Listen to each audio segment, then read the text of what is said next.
Chloé Nabédian, qui a quitté la présentation de la météo sur France 2 le 15 décembre dernier, dévoile sa technique pour ne pas passer sa soirée à pleurer après son ultime bulletin. Un programme bien chargé. Chloé Nabédian a beaucoup surpris les téléspectateurs de France 2, ce jeudi 15 décembre 2022, en annonçant à l'antenne qu'elle quittait la présentation de la météo. Bien que la décision lui appartienne, les adieux n'ont pas forcément été évidents pour l'animatrice, qui occupait ce poste depuis plus de 6 ans. Elle avait révélé à Télé Loisirs avoir même dû refaire l'enregistrement à plusieurs reprises. Ça a été très compliqué, parce que je n'arrivais pas à situer le nord, le sud, j'étais un peu perdu. Toute une partie de l'équipe est venue pour m'accompagner pour ce dernier bulletin et donc c'était un moment fort en émotion.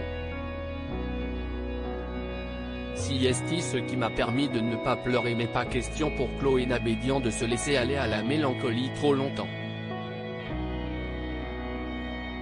Interrogée par nos confrères de Closer, elle explique avoir trouvé un remède pour passer une agréable soirée. J'ai organisé un grand pot avec mes collègues de la météo et toute l'équipe technique pour les remercier de m'avoir si bien accompagné toutes ces années, confie-t-elle.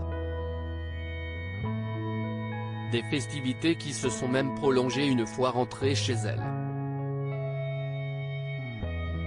Le hasard a voulu que ce soit le jour de la diffusion du deuxième numéro de À la vie, à la terre, qu'elle présente sur TV5 Monde depuis début novembre, note de la rédaction, tournée au Maroc.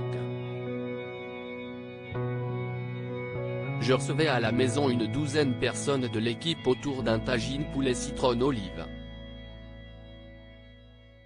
Ce qui m'a permis de ne pas pleurer, de rester dans une ambiance positive, assure-t-elle.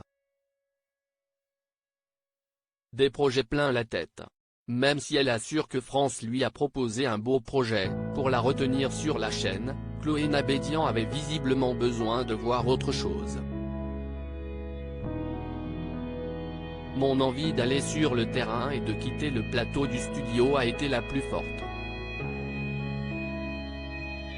À 37 ans, j'avais envie de me mettre en danger, de découvrir d'autres facettes de mon métier, affirme celle que les téléspectateurs pourront retrouver dans son magazine sur TV5 Monde, mais aussi en librairie.